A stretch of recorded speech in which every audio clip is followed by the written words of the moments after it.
Ready start. अध्यक्ष महोदय, पैसा देकर लोगों को जासूस बनाया जा रहा है। सीमा क्षेत्र में जाएं या पिछड़े क्षेत्रों में जाएं, चारों तरफ विदेशी पैसे के बल पर हमारे देश के साथ खिलवाड़ हो रहा है। इतना ही नहीं, विश्वविद्यालयों में जाएं तो वहाँ भी यही खेल खेला जा रहा है। गिरजाघरों में, मंदिरों में, मस्जिदों में विदेशी पैसे के बल पर अपना प्रभाव जमाने की कोशिश हो रही है। यह समस्या किसी एक पार्टी की नहीं है, यह राष्ट्र की समस्या है। आज सदन में वित्त मंत्रालय की मांगों पर बहस हो रही है। सरकार के हर विभाग का वित्त मंत्रालय से संबंध होता है। देश में जो प्रगति हुई है और हो रही है उसकी काफ़ी चर्चा हुई है।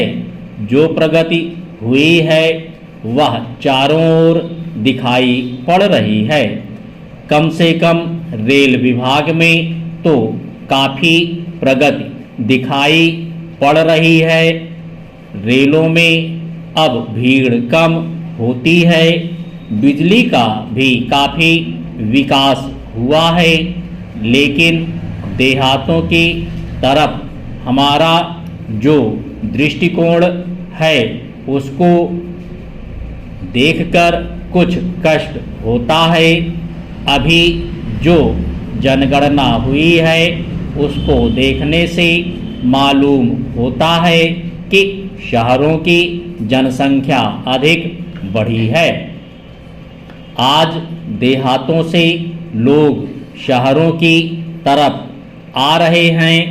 हमारे राष्ट्रपिता ने कहा था कि लोग देहातों में बसें, देहातों के जीवन को पवित्र करें। लेकिन स्वराज्य के 55 वर्ष बीत जाने के बाद भी देहातों की तरफ ना जाकर शहरों की तरफ लोग आते जा रहे हैं। इस प्रश्न पर हमको कुछ गंभीरता से विचार करना होगा। अगर देहातों में लोगों को सुख सुविधाएं मिलती जो आज शहरों में प्राप्त हैं, तो लोग देहातों से शहरों की तरफ ना दौड़ते, बल्कि शहरों से देहातों की तरफ जाते। पैराग्राफ।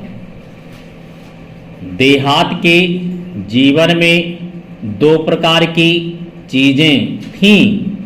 एक तो जमींदारी प्रथा थी और दूसरे वे लोग थे जो रुपए का लेन देन करते थे।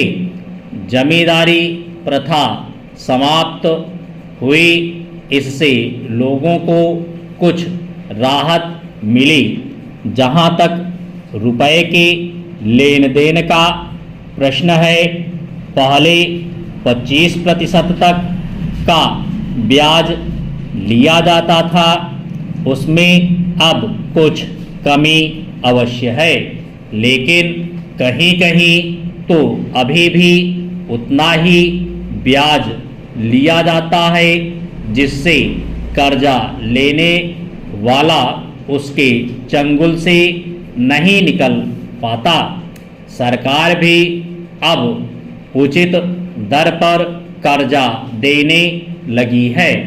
इस वजह से कहीं कहीं पर शाहूकारों के ब्याज की दर में कमी आई है।